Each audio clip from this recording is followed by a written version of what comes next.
नमस्कार। आज का सवाल है कि महाराज जी बोले कि घर में कबूतर पालना या घर में कबूतर घोंसला बनाना अशुभ है। क्या सही महाराज जी बोल रहे हैं? बहुत अच्छा सवाल है। महाराज जी कैसा महाराज जी बोल रहे हैं? आज तो धंधा हो गया। एक एक महाराज जी एक एक कथा का 1 लाख से 1 करोड़ तक लेते हैं। जेट विमान से चलते हैं, 24 घंटा एसी में रहते हैं, भौतिक सुख भी लेते हैं और त्याग के नाम पर कुछ त्याग नहीं करते। सन्यास का क्या मतलब? सन्यास मतलब त्याग, भौतिक सुख से, शारीरिक सुख से। पर आज महाराज जी ना तो भौतिक सुख से सन्यास लेते हैं, ना शारीरिक सुख से सन्यास लेते हैं।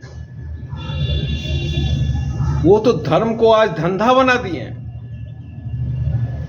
इसलिए कई एक लोग सवाल भी उठा रहे हैं। अगर ऐसे महाराज जी कुछ बोलते हैं तो उसका कोई आप भाव ना दे तो ही अच्छा है, क्योंकि वो आपके हित में नहीं बोलेंगे, क्योंकि वो बाजारू हैं, उनका धंधा है। और ये धंधा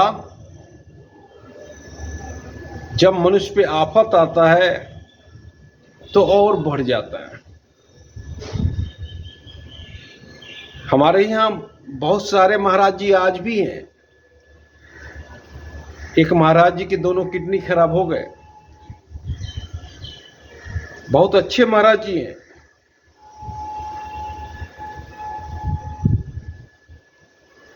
वो इस तरह की बात नहीं बोलते हैं।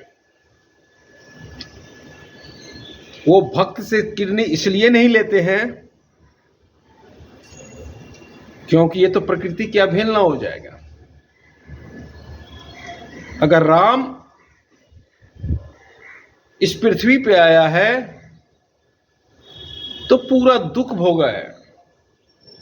मनुष्य के भांति कृष्ण अगर इस पृथ्वी पे आया है तो पूरा दुख भोगा है मनुष्य के भांति। राम चाहते तो अयोध्या से ही रावण को मार सकते थे, और कृष्ण चाहते तो क्षण भर में महाभारत खत्म कर सकते थे। या तो महाभारत होता ही नहीं, कृष्ण की जो इच्छा होती वही होता।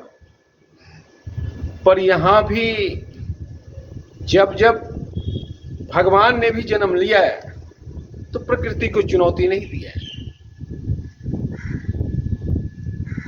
क्योंकि ये तो सृष्टि का नियम है। और नियम को किसी भी व्यक्ति द्वारा तोड़ना अवहेलना का कार्य है, और ना तो ईश्वर ने तोड़ा है। तो इसलिए कौन महाराज जी बोल रहे हैं, सबसे पहले तो ये जानना जरूरी है। दूसरी बात है, छोड़ दीजिए महाराज जी की बातें। अगर आप धार्मिक हैं तो गीता का अध्ययन कीजिए। गीता में भगवान श्री कृष्ण ने बोला अर्जुन को कि हे अर्जुन, मैं तुम में भी हूं, मैं उस घोड़े में भी हूं, मैं उस चींटी में भी हूं, मैं उस वृक्ष में भी हूं, मैं उस सूरज में भी हूं, मैं उस पर्वत में भी हूं। मेरे बिना तो जीवन की कल्पना ही नहीं की जा सकती है। तब तो भगवान श्री कृष्ण कबूतर में भी होंगे, क्योंकि भगवान श्री कृष्ण हर जगह हैं। जहां जीवन है वहां भगवान श्री कृष्ण है। तब तो अगर कोई महाराज जी आपको बोलता है कि घर में कबूतर ना रखना चाहिए या घर में कबूतर रखने से, घोंसला बनाने से घर में अपशकुन होता है, तब आप सोचे कि महाराज जी क्या बोल रहे हैं। कबूतर में भी भगवान श्री कृष्ण का निवास है और भगवान श्री कृष्ण के आ जाने से आपके घर में आफत आएंगे, ये आपने कभी सोचा है? जिसमें जीवन है उसमें गॉड का वास है, और जिसमें गॉड का वास है वो आपके घर में आने से अपशकुन नहीं होगा। आपके घर में आने से उल्लास पैदा होगा, पॉजिटिव एनर्जी आएगा। कभी आप कबूतर को देखें प्यार से, देखिएगा कितना अच्छा लगता है। 2 कबूतर रहता है तो अच्छा लगता है, 4 कबूतर होता है तो उससे भी अच्छा लगता है, और जब कबूतर का झुंड होता है तो दिल बाग बाग हो जाता है।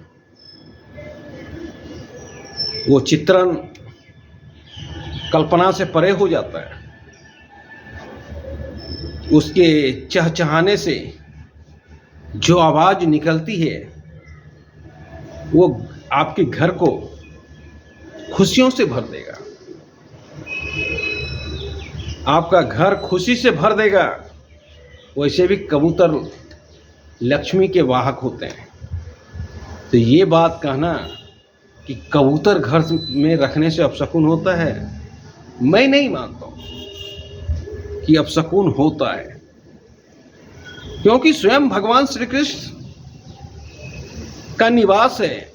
जिसमें भी जीवन है उसमें भगवान श्री कृष्ण है, और भगवान श्री कृष्ण के आने से आपके घर में अपशकुन हो, ऐसा संभव हो ही नहीं सकता है।